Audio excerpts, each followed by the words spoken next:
Menos de um ano depois, eu estava em uma reitoria trabalhando durante o verão. E eu estava lá com um sacerdote idoso parcialmente cego, um santo maravilhoso de quase 80 anos. E estava sentado no diretório sozinho. E seu nome era Léo. E eu disse: Léo, se você tivesse sua vida sacerdotal para refazer, faria algo diferente? Eu estava esperando que ele dissesse: Oh, não, você sabe, eu fui fiel e assim por diante. Mas ele me surpreendeu e disse: Com certeza. Ele disse: Se eu tivesse minha vida sacerdotal para refazer, eu a faria muito diferente. Sempre me disseram: Olha, a verdade te libertará. E eu vivi isso.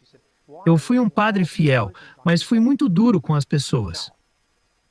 Ele disse: Se eu tivesse minha vida sacerdotal para refazer, eu seria muito mais gentil da próxima vez e pregaria mais sobre a consolação de Deus. As pessoas já carregam grandes fardos. Por que estamos colocando mais fardos sobre elas?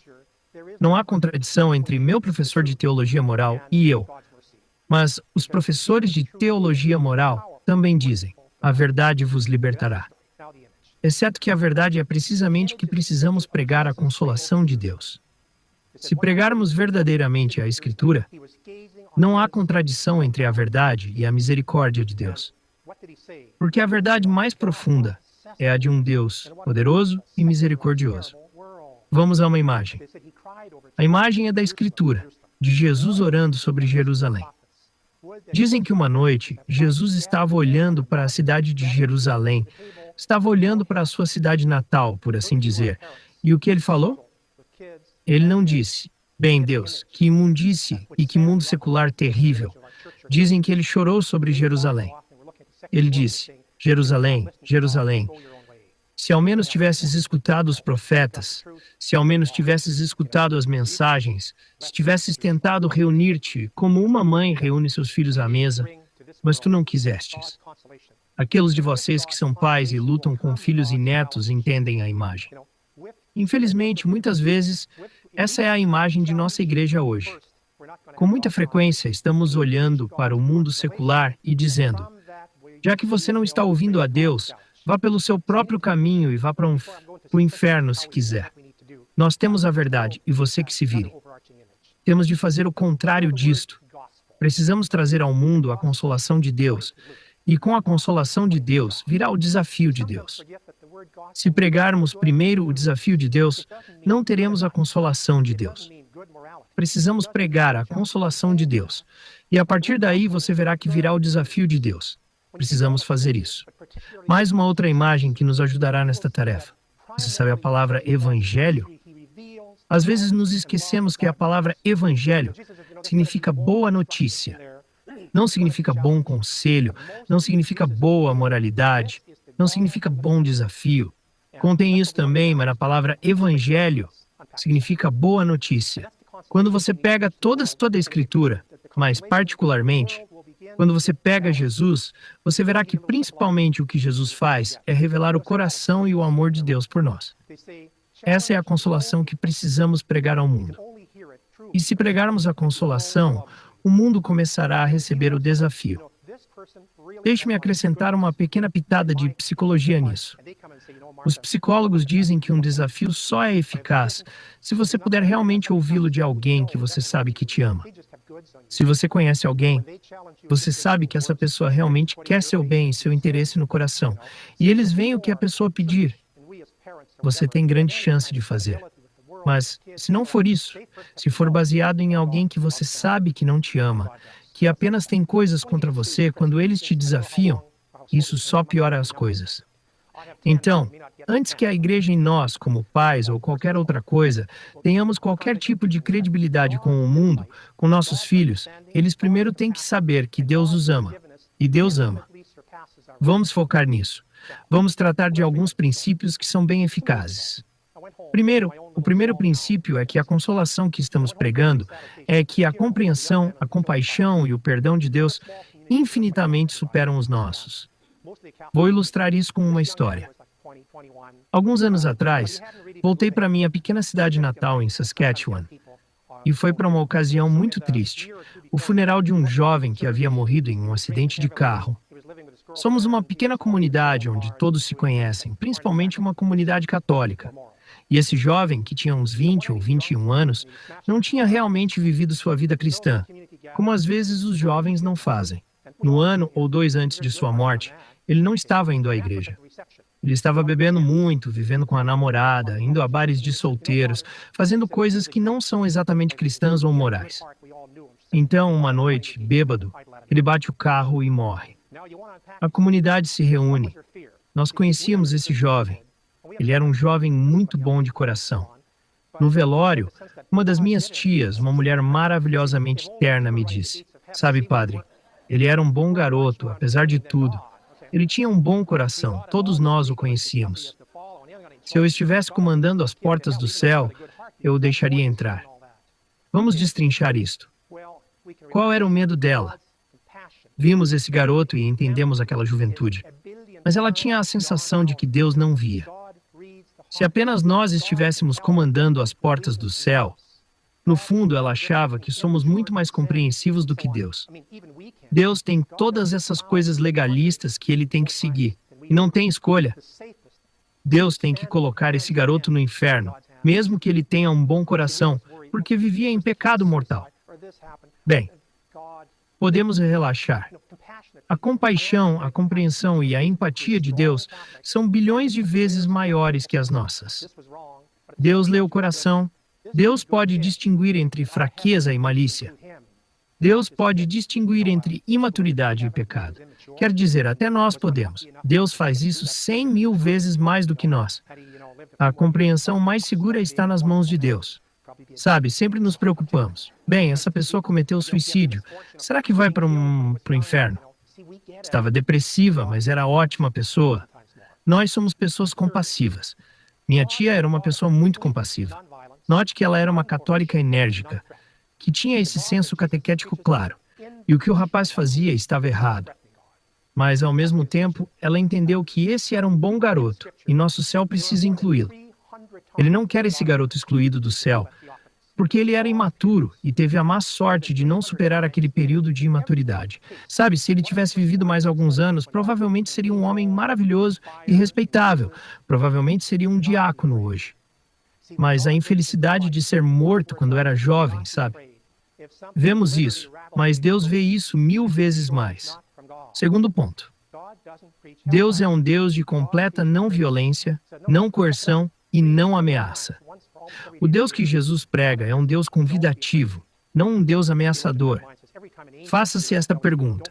Na Escritura, há mais de 300 vezes em que Deus aparece. Eles chamam isso de teofanias.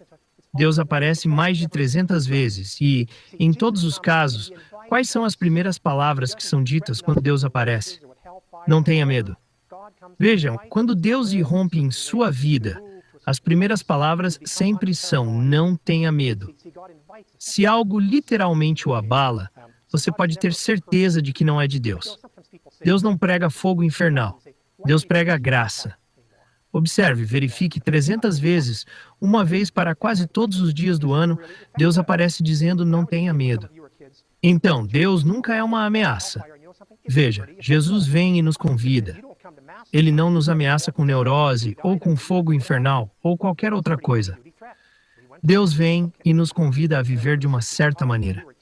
Veja, Deus nos convida, não nos ameaça. Então Deus nunca é uma coerção. Sabe, às vezes as pessoas me perguntam: por que não pregamos mais o fogo do inferno? Sabe, pelo menos não tem sido muito pregado. E a coisa por trás da pergunta é porque é realmente eficaz. Quando eu era criança, quando alguns de vocês eram crianças, a igreja pregava muita ameaça e fogo do inferno. E sabe de uma coisa? Era bem eficaz. Que se você não fosse à missa no domingo, isso era um pecado mortal. E se você morresse assim, não iria para o céu. Essa é uma ameaça muito pesada. E aí a gente ia à missa. E me lembro das irmãs que nos ensinaram sobre sexo quando éramos adolescentes. Você tinha medo se até espirrasse errado, porque iria para o inferno. E sabe de uma coisa? Isso ajudou nosso comportamento.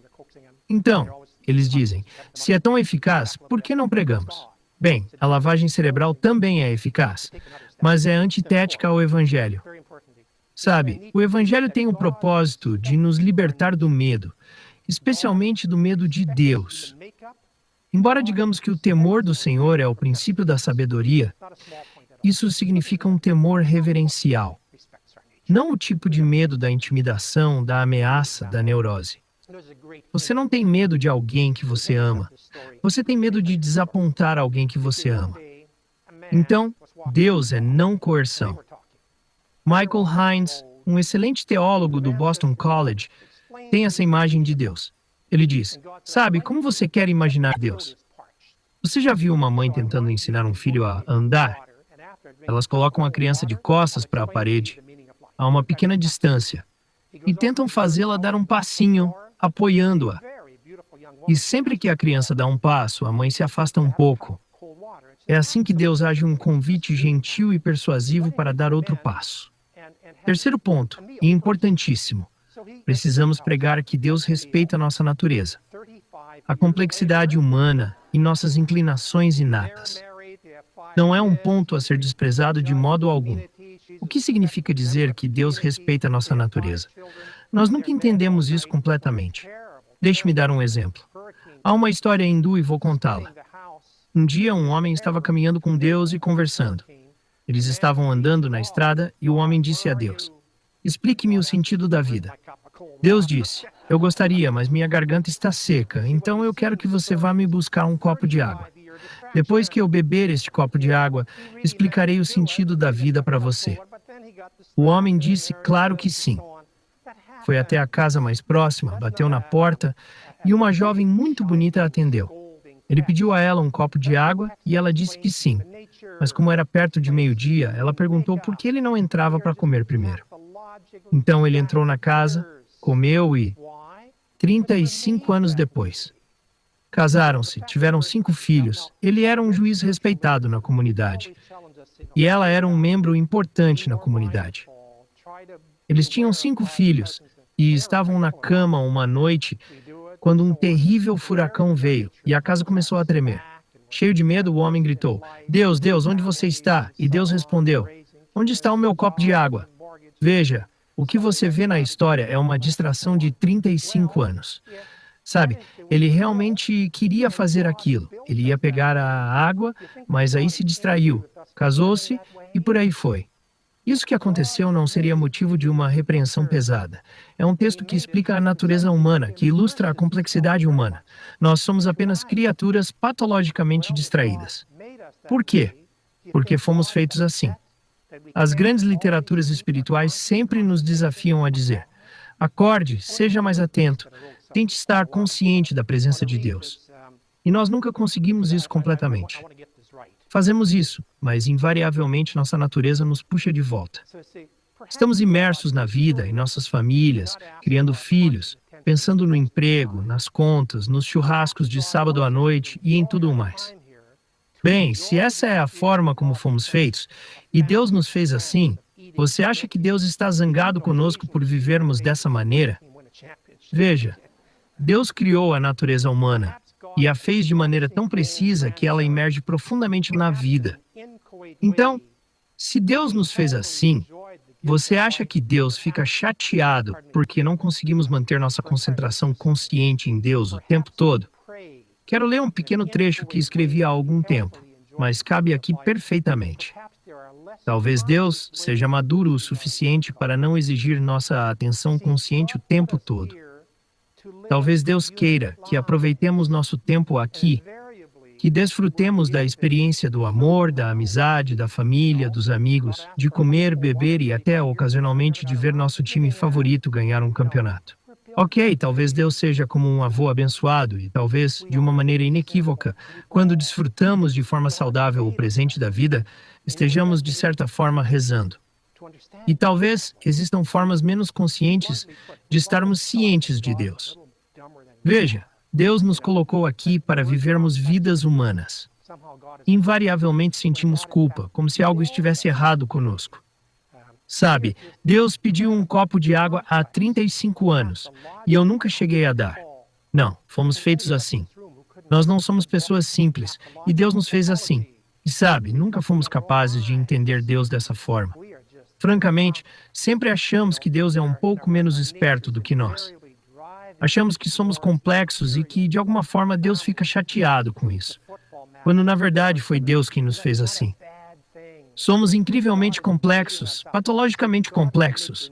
Não há ninguém nesta sala que não pudesse escrever 2 livros sobre psicologia patológica só refletindo sobre a própria vida. Nós somos simplesmente complexos. Nossa natureza está invariavelmente nos empurrando para o material, para nossas famílias, para os jogos de futebol, para tudo. E isso não é algo ruim. Deus não está nos repreendendo. Veja, Deus não fez nossa natureza de um jeito e agora vai nos condenar eternamente porque, de alguma forma, não conseguimos sempre manter Deus como o centro de nossa atenção consciente. Imagine Deus assim: pessoas maduras, pais maduros, avós maduros. Quando eles estão felizes porque as crianças estão felizes. Quando estão no churrasco ou à mesa, eles não precisam ser o centro das atenções. Eles estão simplesmente felizes porque as crianças estão felizes. Deus é maduro. Deus está feliz quando estamos felizes. Deus não está dizendo, mas você não pensou em mim. Claro, você estava no casamento da sua filha e tudo correu bem, mas você se esqueceu de orar. Não pensou em mim. Não. Deus está feliz quando estamos felizes. Agora, é claro que devemos tentar pensar em Deus, mas de forma inconsciente, na maneira como vivemos nossas vidas, há maneiras profundas de rezar. Existem outras formas de estar consciente de Deus. Quarto ponto. Deus não exige certas condições morais prévias para jantar conosco. A presença de Deus é perdão. Não consigo enfatizar isso o suficiente. Deus não exige primeiro que atendamos certas condições morais para então estar conosco. Deus janta conosco antes de atendermos a essas condições. A presença de Deus é perdão. Deixe-me ilustrar isso nas Escrituras. Veja com Jesus. Jesus choca e escandaliza as pessoas. Por quê? Porque janta com pecadores, com cobradores de impostos, com prostitutas, com os traficantes de sua época e assim por diante. E veja, ele janta com eles, isso é a Eucaristia. Ele não exige primeiro que eles se convertam e mudem suas vidas. Na verdade, ele janta com eles e então muitos deles mudam suas vidas. Mas sabe, por séculos, temos ido na direção oposta. Primeiro você limpa sua vida, depois pode comungar. Agora, se eu lhe fizesse esta pergunta, é uma pergunta capciosa.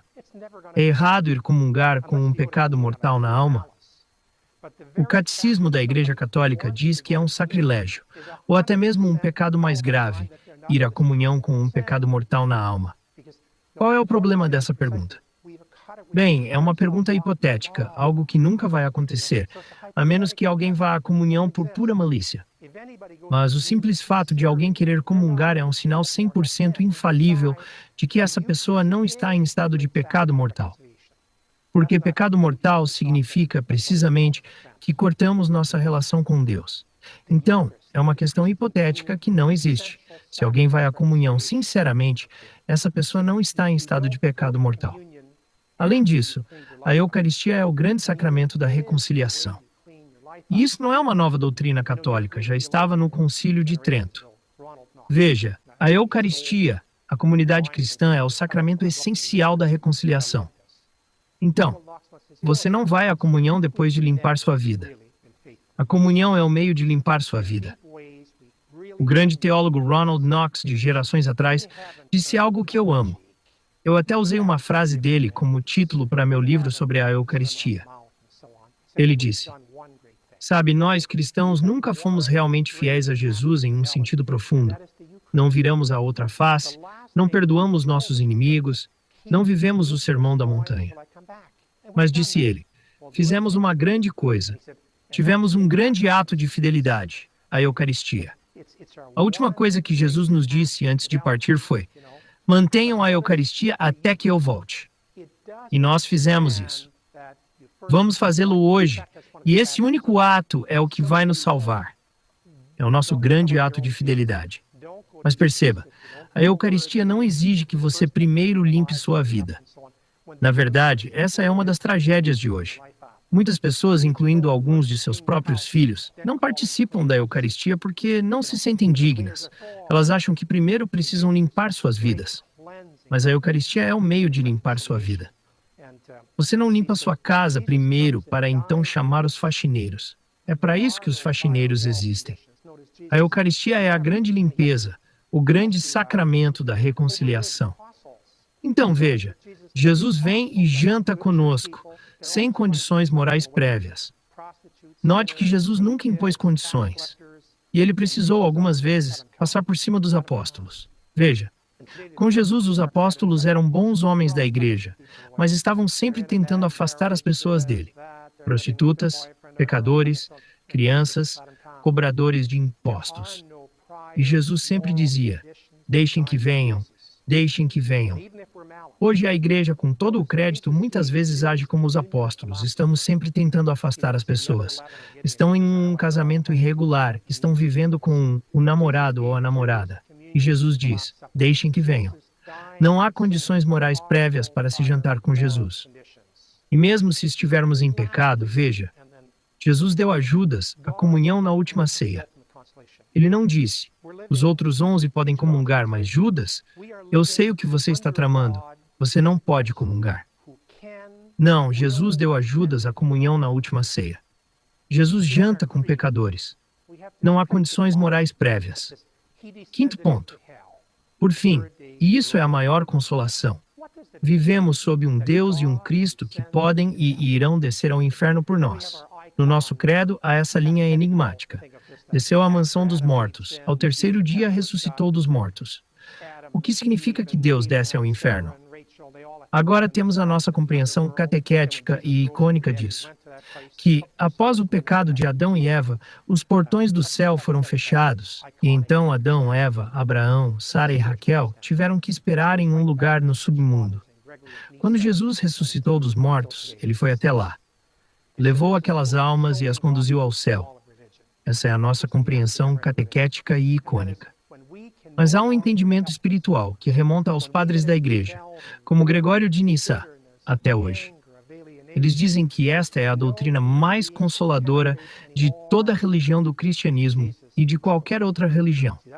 Quando não conseguimos mais ajudar a nós mesmos, quando estamos em infernos de feridas, amargura, raiva, alienação, lugares tão profundos que nenhum ser humano pode penetrar, Jesus ainda pode chegar lá. Jesus pode penetrar em qualquer inferno que criemos e insuflar paz. Agora, se respondemos a essa paz, vamos para o céu. Na verdade, Gregório de Nissa, que foi um dos primeiros a formular essa ideia, era um universalista e um grande santo. Ele acreditava que o triunfo final de Cristo será quando Cristo tirar até o diabo do inferno. Ele dizia que, eventualmente, até o diabo se converterá e voltará ao céu. Segundo ele, esse será o triunfo final. O amor de Deus é tão forte que, no fim, até o diabo se converterá e o inferno ficará vazio. Gregório de Nissa acreditava que, no final, Deus fará isso. Essa é uma doutrina profundamente consoladora, que significa que nunca estamos perdidos. Nenhum de nós nesta sala, que já viveu neste planeta por muito tempo, deixou de perder entes queridos, ou de presenciar pessoas perdidas em desesperança, suicídio, alienação, rompimentos amargos, raiva, feridas e situações das quais, deste lado da eternidade, não há retorno. Mas quando estamos sem opções, ainda existe um grande movimento. Vivemos sob um Deus incrivelmente compassivo. E essa é a verdade que devemos pregar ao mundo. A verdade vos libertará. Agora não há contradição entre misericórdia e verdade. Precisamos pregar essa verdade, mas é a verdade da misericórdia de Deus. Veja, Jesus fazia isso. Ele jantava com pecadores, pregava a verdade e eles se convertiam. Há muito se fala sobre nova evangelização, mas eu acredito que a nova evangelização não será tanto sobre técnicas. Será sobre tentar alcançar nossos próprios filhos, mostrando a infinita misericórdia de Deus, o Deus sob o qual eles vivem. Muitas pessoas não vão à igreja porque têm uma ideia errada de Deus. Há tantos ateus no mundo porque têm uma noção equivocada de Deus. Michael Buckley, o jesuíta americano que escreveu de forma mais eloquente sobre ateísmo que já li, disse: todo ateísmo é um parasita de uma religião ruim. Só existem ateus porque pregamos Deus de forma errada. Essa é a consolação que precisamos pregar. Deus nos abençoe.